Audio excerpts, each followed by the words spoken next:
ಅಣ್ಣಾವರ ಸಮೀಪದ ಡೋರಿ ಗ್ರಾಮದೇವಿಯರ ರಥೋತ್ಸವ ಸಹಸ್ರಾರು ಭಕ್ತರ ಸಮ್ಮುಖದಲ್ಲಿ ನೆರವೇರಿತು. ಡೋರಿ ಗ್ರಾಮದೇವಿಯರ ಭವ್ಯ ರಥೋತ್ಸವ. ಶಾಂತ ಸ್ವರೂಪಿಣಿ ದೇವಿಯರ ತೇರು ಎಳೆದು ಧನ್ಯರಾದ ಭಕ್ತಗಣ.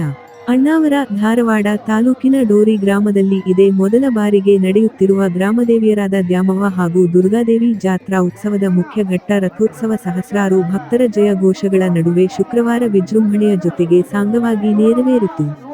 ಭವ್ಯ ರಥದೊಳಗಡೆ ವಿರಾಜಮಾನರಾದ ದ್ಯಾಮವ್ವ ಮತ್ತು ದುರ್ಗಾದೇವಿಯರ ತೇರು ದೇವಸ್ಥಾನದಿಂದ ಹೊರಟು ಗ್ರಾಮದ ಮುಖ್ಯ ಬೀದಿಯಲ್ಲಿ ಸಾಗಿ ಸಂಜೆಯ ಹೊತ್ತಿಗೆ ಗ್ರಾಮದ ಹೊರ ವಲಯದ ಸರಕಾರಿ ಶಾಲಾ ಆವರಣದಲ್ಲಿ ನಿರ್ಮಿಸಿರುವ ಬೃಹತ್ ಮಂಟಪದಲ್ಲಿ ಪ್ರತಿಷ್ಠಾಪಿಸಿ ಭಕ್ತರ ದರ್ಶನಕ್ಕೆ ಅನುವು ಮಾಡಿಕೊಡಲಾಯಿತು.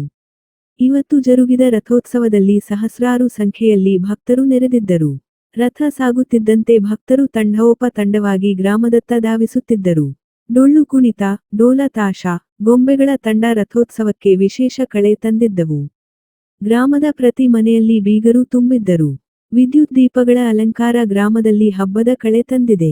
ಜಾತ್ರೆಗೆ ಬರುವ ಭಕ್ತರನ್ನು ಸ್ವಾಗತಿಸುವ ಬ್ಯಾನರ್ಗಳು ಎಲ್ಲೆಡೆ ರಾರಾಜಿಸುತ್ತಿವೆ.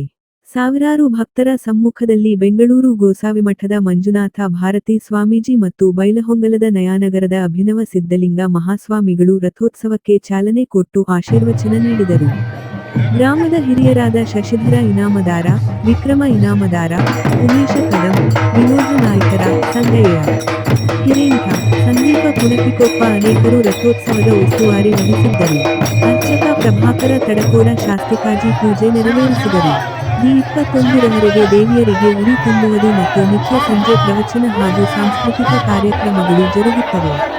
ದಿ 22ರಂದು ದೇವಿಯರನ್ನು ಸೀಮೆಗೆ ಕಳುಹಿಸುವುದು. ದಿ 23ರಂದು ದೇವಸ್ಥಾನದಲ್ಲಿ ದೇವಿಯರ ಪುನರ ಪ್ರತಿಷ್ಠಾಪನೆ ನಡೆಯಲಿದೆ ಎಂದು ಉತ್ಸವ ಸಮಿತಿಯವರು ತಿಳಿಸಿದ್ದಾರೆ.